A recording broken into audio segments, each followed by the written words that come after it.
The second Africa Climate Summit will be held in Addis Ababa, Ethiopia from September 8 to 10, 2025, with pre-summit events from September 5 to 7. The United Nations Roundtable Meeting on Resource Mobilization for the summit was an event that recently took place inside the precinct of the United Nations Economic Commission for Africa in Addis Ababa, Ethiopia. The summit, co-convened by the African Union Commission and the Federal Democratic Republic of Ethiopia, will focus on accelerating global climate solutions, financing for Africa's resilient and green development. It aims to foster high-level dialogue and action to support Africa's transition towards a climate-resilient and green development pathway.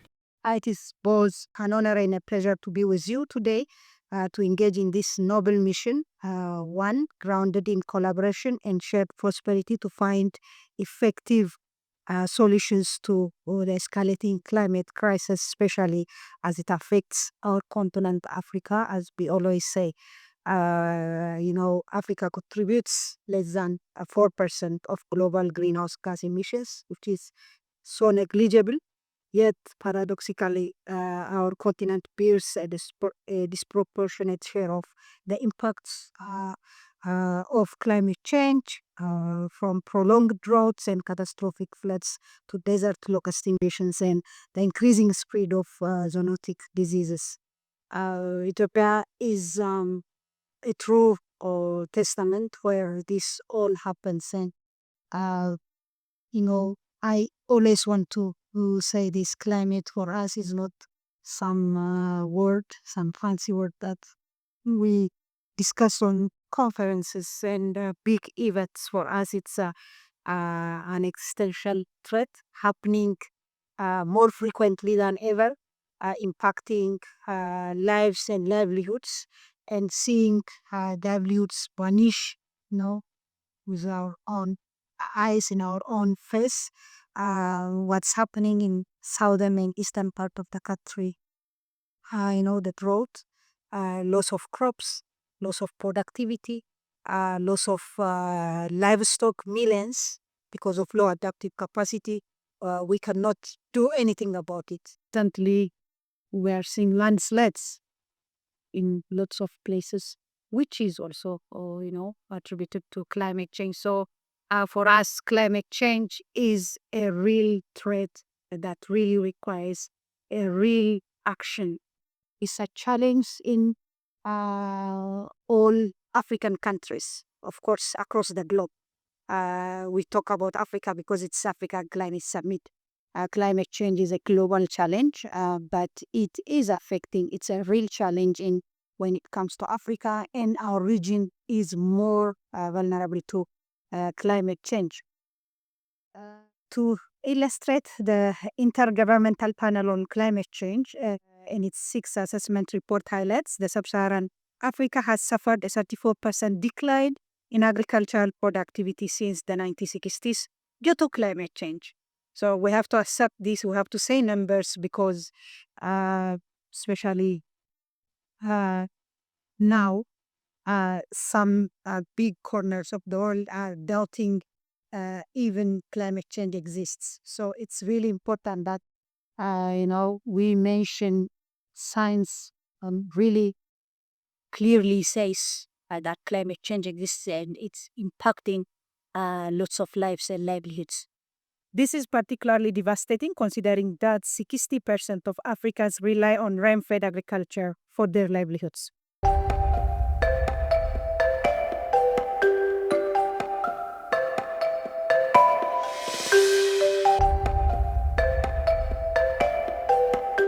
The African Climate Policy Center, ACPC, is part of an initiative, a Pan-African initiative, which is called Climate Change for Development in Africa, CLIMDEV Africa.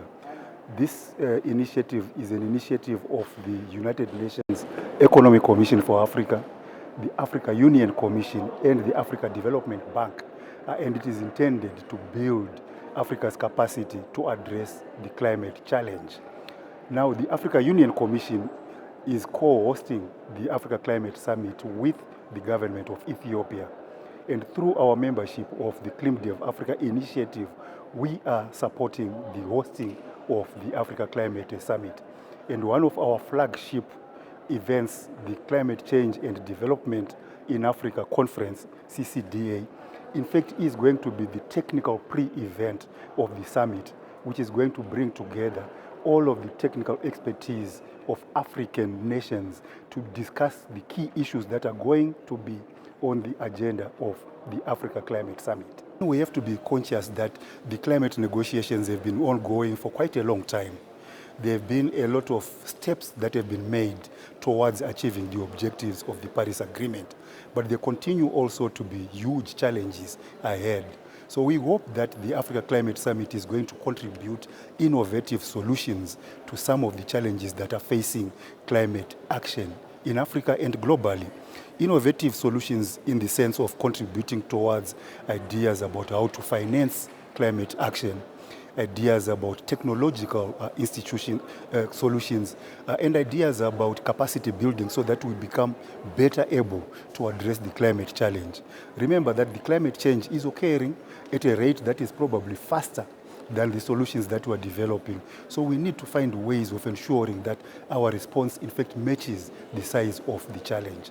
And here we are very grateful to the government of Ethiopia for leading the African continent in this search for solutions.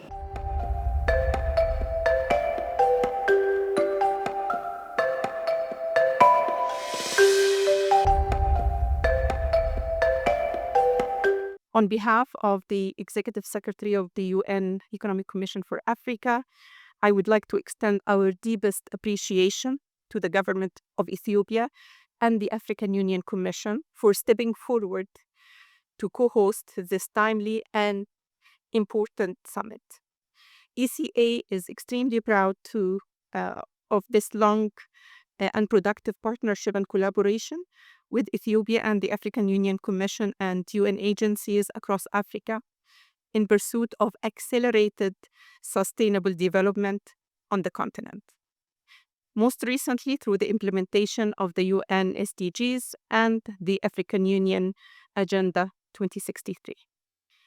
The second Africa Climate Summit offers all of us a very unique opportunity to leverage these partnerships and our collective competencies to help articulate and elevate African voice and agency in the global climate governance at a critical juncture in the future of our planet and for the health and human well-being. We all know that the continent confronts complex mix of increasing impacts of climate change and biodiversity degradation combined with growing debt distress, high cost of capital, and widening financing gaps for sustainable development and for climate action. While these challenges are real and demand bold and urgent and concerted effort from Africa and its development partners, we note with appreciation that the vision and theme of the summit also recognizes and affirms Africa's role as a pivotal provider of climate solutions. We are actually at the forefront of it.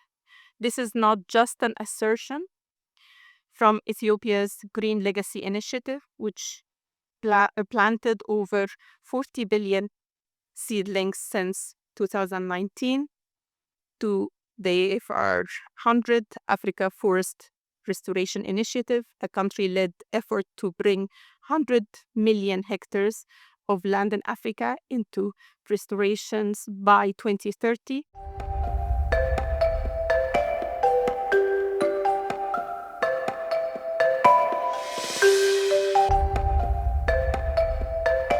Heads of state and the government, climate experts, youth activists, private sector leaders, and civil society are expected to be part of the summit. The summit will highlight Africa-led climate solutions, particularly nature-based solutions, and explore ways to leverage both domestic and international climate financing to support African priorities and local innovation. Ethiopia, being a co-host, wants to strengthen regional ties, amplify Africa's voice on the world stage, and find find real solutions to the climate challenges that Africa faces. I felt that this was such an important meeting for me to come and to say how much impressed I was for the last 2 years working in this country with the tireless effort which this government has put in place to try to save this planet.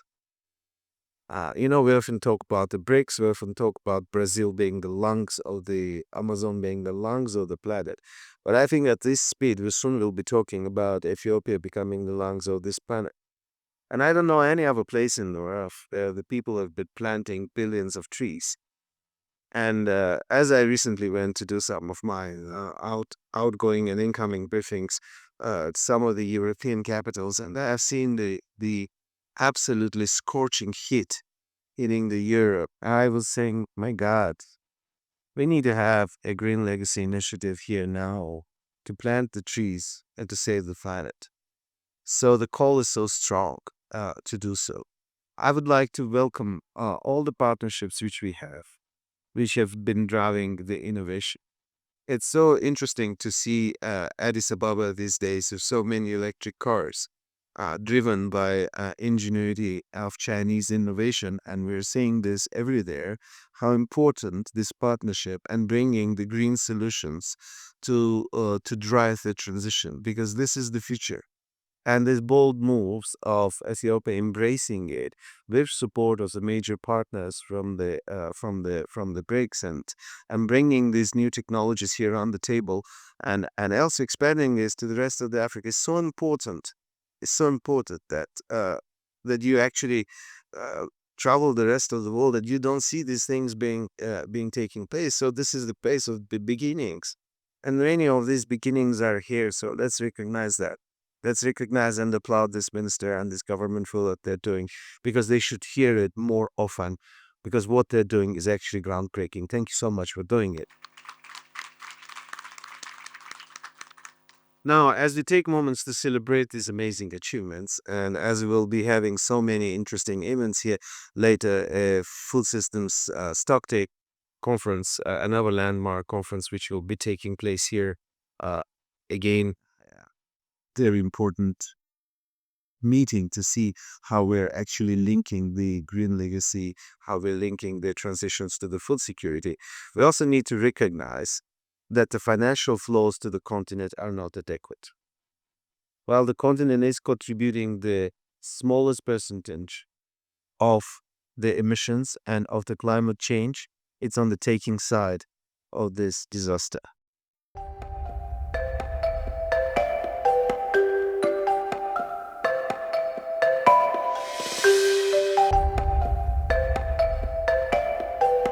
In September, we have Africa will host the Africa Climate Ethiopia, the Federal Republic of Ethiopia will host the Africa Climate Summit in Addis Ababa, 8 to 10 of September. And this will be the second African Climate Summit. And we are in a juncture, we are moving now to a situation where Africa is leading in terms of solutions. Africa could offer the rest of the world solutions, responses to tackle the climate challenges. And across the continent, we see innovations, we see solutions. We discussed today about e-mobility. We see in Addis Ababa, it's concrete. When we work, we see the increasing number of electric vehicles. We see with the green legacy, Ethiopia also is innovating in terms of accelerating the tree planting and bringing responses, concrete responses to the climate challenge. But why Africa is also offering the rest of the world with new solutions? Because the continent is facing also, in addition to the climate challenge, the development challenge. We need to also generate jobs linked to climate action. So this is the double challenge that we are facing, and we have to respond. And we started to respond to it. To it. What we need, in addition to that, is also to adapt the financial architecture to finance all these efforts. We need to mobilize climate finance. We need to mobilize the actors and the partners, and the UN partners are part of this. That's why today, all the UN family is meeting with the Federal Republic of Ethiopia to really make sure that all the actors, all the partners are around the table to make this summit, the Africa Climate Summit in Addis Ababa, a success. We contribute less than 4% of the to the global emissions, but the continent is one of the one that is really living on a daily basis the impact of climate change. Is the most affected continent. I mean, I don't have to quote all the countries that are suffering. Every month we hear about natural disasters linked to climate change. So adaptation and mitigation is key, and we have to adapt as we don't have the choice. Africa has also to develop, to contribute, and to be a key actor in climate action because it's the continent which is suffering the most of that. Cooperation with all the countries, the ones that are emitting the most. So there is a historical responsibility from these countries. That's why we repeatedly, at COPs, but in all the forums, we repeatedly remind that the commitments that from the Paris Agreement, we need to meet that, but we need now to increase the ambition because we realize that everybody is suffering from this impact, and we, again, I repeat myself, we have the solutions. Africa is offering solutions, natural-based solutions, technological-related solutions. With the Congo Basin, for instance, with the peatland, we are really offering solutions to the rest of the world. But for that, we need to mobilize to have the right schemes, financial schemes, to support all these efforts. And again, it's really very important to keep in mind that we have these double challenges. We have also to ensure job creation because we have our own demographic dynamics, and we have also our structural transformation to conduct. While at the same time we have to respond to the consequences of climate change, and we have also to develop our green growth model for the prosperity for all our continent.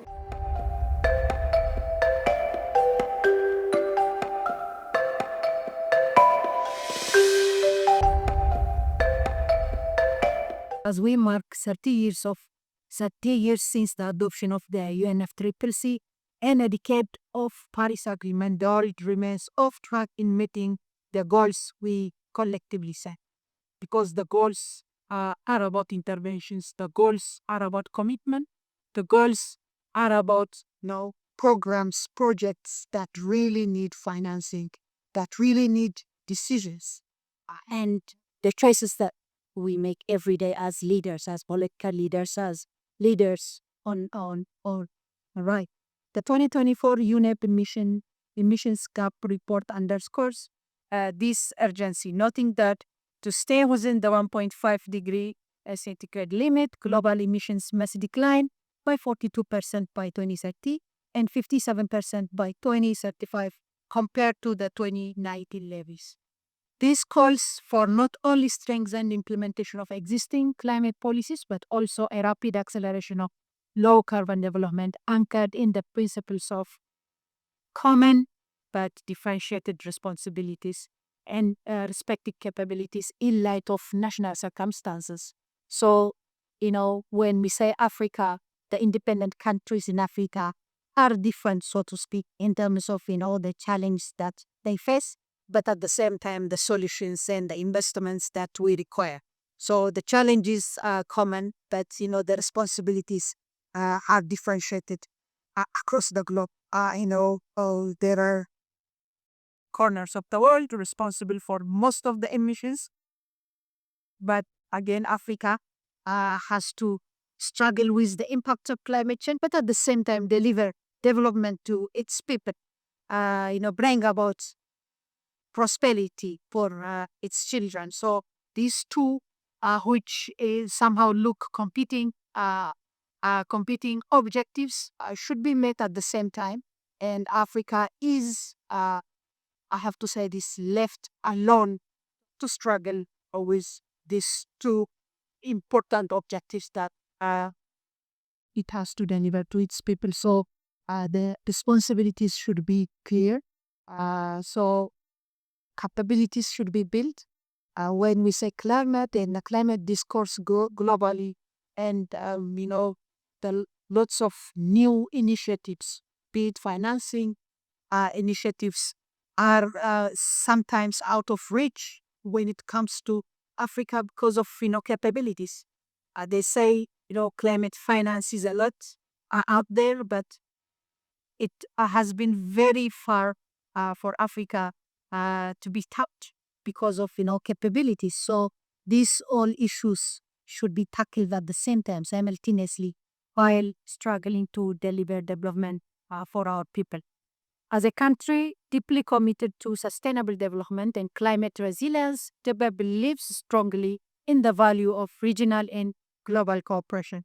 We remain firm in our conviction that multilateral process must deliver real, tangible outcomes on the ground.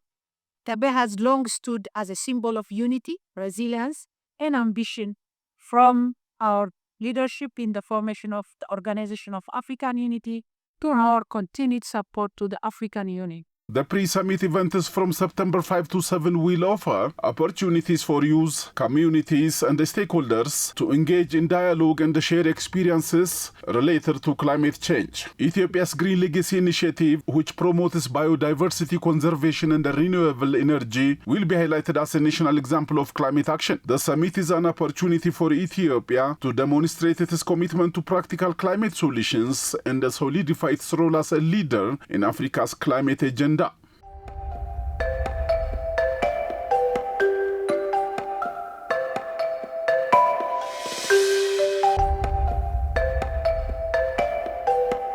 To large-scale wind, hydroelectric, and other renewable projects, to innovative financing instruments including green, blue, and sustainability-linked bonds, to numerous locally led adaptation efforts. Across Africa, there are many case studies of inspiring efforts to tackle climate change. The Second Africa Climate Summit must be a platform to showcase Africa as a climate solutions provider and an innovator, so that in addition to equity in climate negotiations, governance, and finance, Africa can also rightfully attract the much needed investments into its natural resources sector, a key anchor of these climate solutions.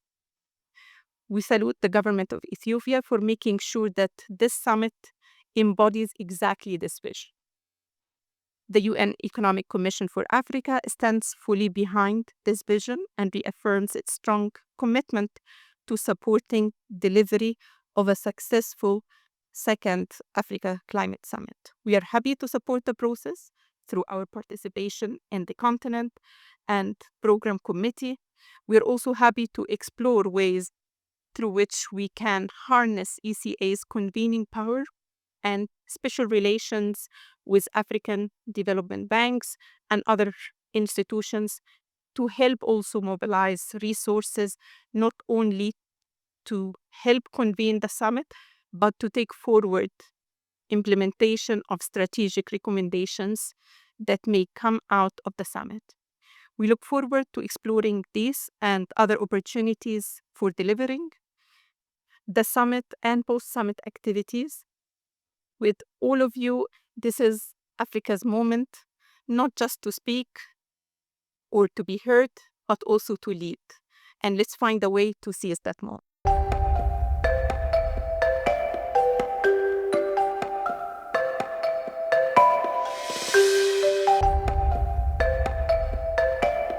We've done a lot of work to support the Africa Climate Summit from before in Kenya, 2023, when it first started. And between 2023 and 2025 now, we have also led stakeholders to review the first Africa Climate Summit. How far have we come? Are we making progress? Are we creating jobs for young people? And in this Africa Climate Summit, we are going to have a pavilion. We are working with the African Union, the Ministry of Planning, the UN ECA, Addis Ababa University, and a few other organizations to ensure that we champion for green jobs for young people. Through our partnership with Addis Ababa University, we are being supported by the Ministry of Planning and Development. In Kenya and in Africa, climate change has affected the economic opportunities that young people and women and marginalized communities have. So we are here to ensure that as we come up with solutions, that they are driving towards enabling young women and of course marginalized communities to get jobs.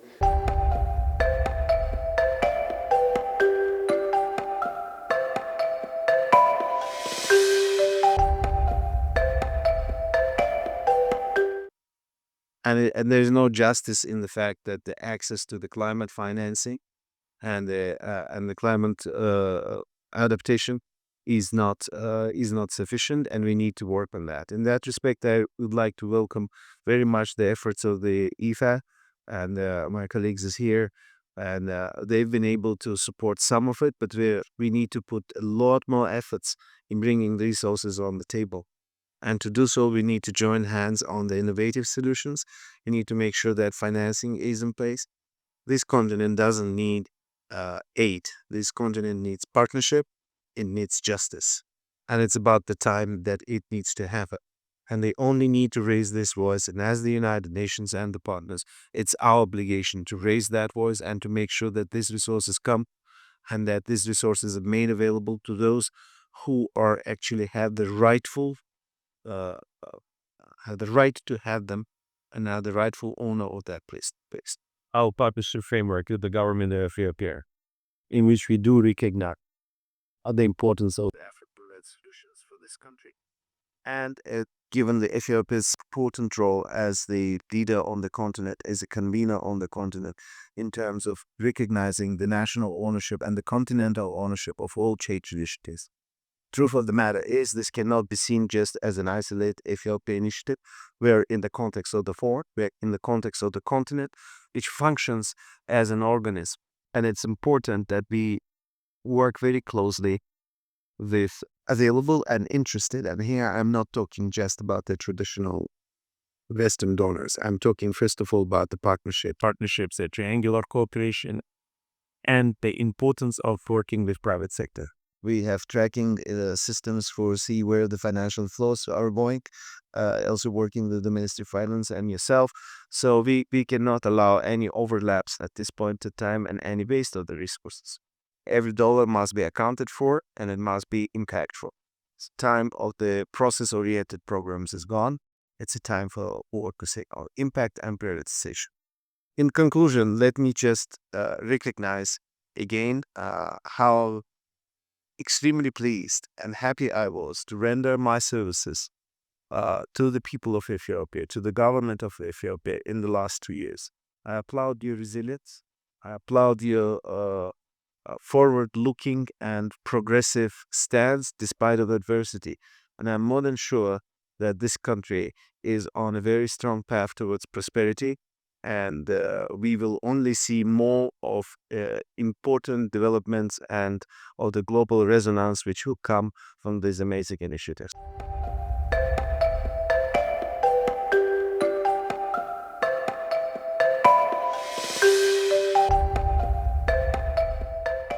The summit is expected to be a historic milestone for Africa. Despite contributing less than 4% of global greenhouse gases, Africa bears the heaviest burden, facing some of the worst impacts of climate change that threatens its development, communities, and the children's futures, the ground reality indicates. The reality is tough. Rising temperatures, unpredictable weather, prolonged droughts, devastating floods, and disasters becoming more frequent. For example, agriculture in sub-Saharan Africa has seen productivity drop by 34% since the 1960s, impacting millions of farmers who rely on rain. The cherished ecosystems of Africa, like the Congo Basin rainforest, are under threat, deforesting around 500,000 hectares each year, releasing stored carbon and endangering countless species. It is in this spirit that we are honored to host the second Africa Climate Summit in September 2025. In the same vein, we will host Second Climate Week 2025 in Addis Ababa in September 2025 too. Our goal is clear: to elevate Africa-led climate solutions by fostering open dialogue on our progress, identifying where global support has fallen short, and reshaping the climate narrative to better reflect the unique needs and contributions of the continent. We must ask critical questions. Why have Africa's homegrown climate solutions not received the recognition and support they deserve? How can global climate architecture better reflect the realities and priorities of Africa? TEPE has consistently demonstrated a commitment to translating global climate agreements into national policies and action. Our climate journey began with our leadership in adopting the Copenhagen Accord in 2009, followed by the launch of the Climate Resilient Green Economy Strategy in 2011, 4 years ahead of the Paris Agreement. Our leadership continued as we chaired the Least Developed Countries Group and the Climate Vulnerable Forum in 2017 and 2018, and now as the current president of the African Ministerial Conference on the Environment since 2023.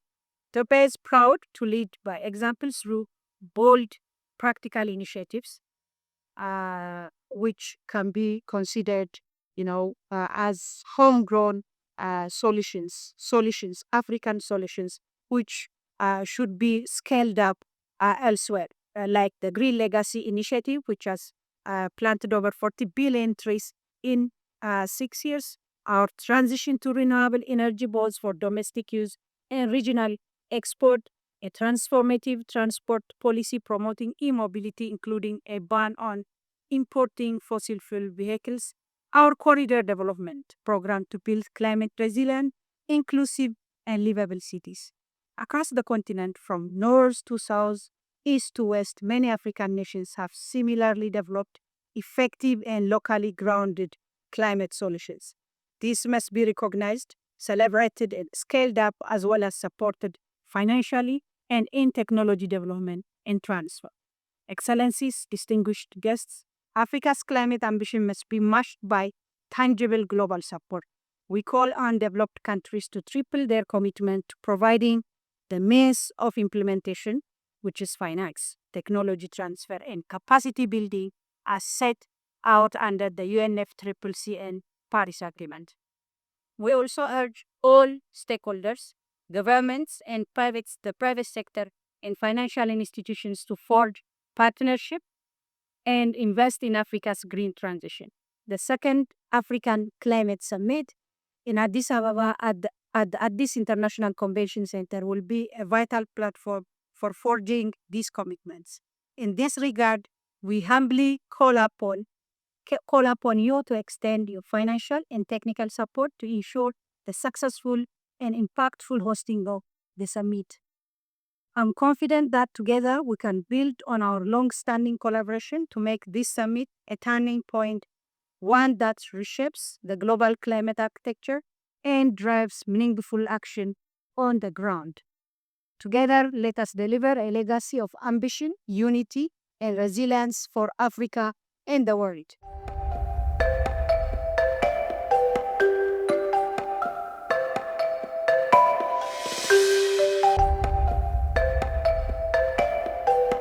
The affecting environmental issues are more than just ecological. They hit at the core of African societies. Food security is at risk, clean water is becoming scarcer, health systems are strained, and safety is compromised. Displacement and migration are rising, often leading to social tensions and security concerns. The most vulnerable are always women, persons with disabilities, and marginalized communities who have seen suffering the most, deepening inequalities that already exist. Or even before the Green Legacy Initiative, Ethiopia had developed the Climate Resilient Growth Initiative. And this was actually way before many countries had begun to think about how they could link climate change into their development strategies. So in that sense, Ethiopia was already a leader. And then you have the Green Legacy Initiative, which is in fact a nature-based solution to the challenges of our climate change. And our assessment is that it is in fact an initiative that is scalable to other African countries, and that can contribute to the global African contribution to climate resilience. Ethiopia also has other initiatives beyond the climate resilient growth strategy, beyond the Green Legacy Initiative, including contributions to thinking about climate financing, contributions to building the capacity of less developed countries in negotiating to the global climate governance regime. So Ethiopia is a leader, and our institution, the UNECA, is supporting Ethiopian government in many ways on this climate journey. We have colleagues here who work on infrastructure, technology, and development, and they have been engaged closely in thinking about the corridor development program, in providing advice on infrastructure, on transportation. We, from a climate change perspective, think that the advances that have been made, particularly around questions of electronic mobility, around reducing emissions from the transportation sector, as well as around greening the city, are very positive developments with important lessons for the rest of the continent.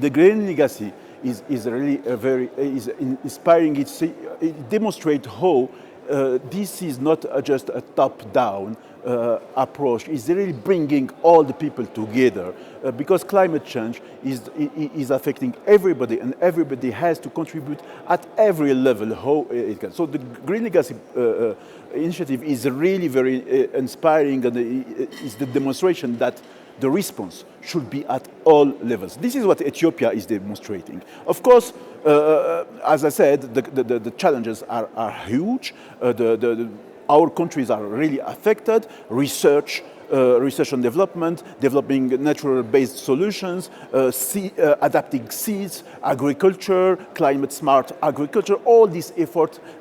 For instance, I'm responding to the challenge of droughts. So Ethiopia also is exploring all these solutions to really accelerate the response while already developing, as the Green Legacy Initiative, developing a response that is changing our approach towards this challenge. And also we are sharing what Ethiopia is doing with the rest of the continent, but also we share what is happening in other parts of the continent, so all our countries could benefit from these very, very inspiring experiences. Ethiopia took a very strong decision on electric vehicles. Addis Ababa is at high altitude. The oxygen is really an issue, and the urban pollution was a strong issue. So this solution is really responding to that challenge, and we see how today the number of electric vehicles is increasing. The infrastructure also is responding. It's not something easy to implement, but the things we witness the change, this rapid change. So we really, this is a call for all partners to come to support this effort, because this transformation of Addis Ababa could be really an example, an inspiring example for many, many African big cities, because Africa is experiencing urban transformation that there is no country in the rest of the world that has experienced this very rapid urbanization. So this creates its own challenges. So we really need to learn from what is happening now, today, across the continent, in Addis Ababa, in Lagos, in these growing Cairo big cities, to really adapt to that. So it's very important to respond to these challenges, but at the same time to have the lessons learned from these responses to also share with other African capitals, to really make sure that we together we bring the right responses to these challenges.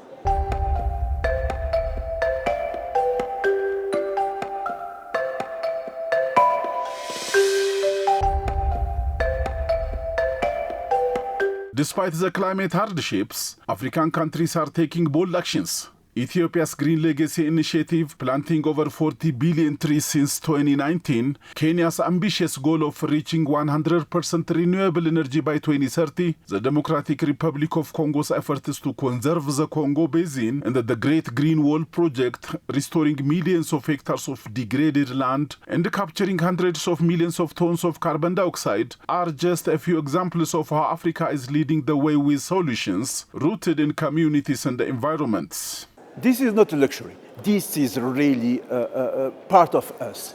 I mean, I see my friends, my colleagues, when we discover new park, how it changed our life. Because it is part of the humanity. We need to live within that environment. So having really accelerating the change of the city with by increasing the part of the green component is really not a luxury. I'm witnessing it also in our own compound. We have also accelerated that also by planting flowers. Why flowers? Because flowers will bring insects. Insects will feed birds, etc. And so you see the biodiversity has increased dramatically. So this is what we are looking for at the level of the city and, of course, at the level of the country. So having ambitious targets is really important, is also a political decision, and it's really to respond to the needs of the citizens, because, of course, we are talking about jobs, but we are looking about jobs, decent jobs, and also decent quality of life. So this is also all these components, all these ingredients are very important for the citizens to really have a very good quality of life. And we are witnessing here this evolution in Addis Ababa, and we hope that this will continue to increase and the quality of life in the city will increase.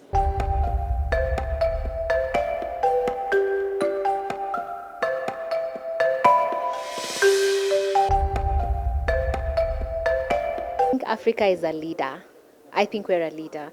I think whatever people consider a challenge, we see as an opportunity as Jacob's Ladder Africa. So every narrative that people have tried to say Africa is a victim or we have problems, I think this Africa Climate Summit gives us an opportunity to show the world that Africa can lead our own solutions. We have the resources, we have the people, we have the creativity, the talent, the innovation. So I think this Africa Climate Summit will be critical in moving us from being a victim to being leaders, and that's what Jacob's Ladder Africa is spearheading in partnership with all the different organizations we're working with.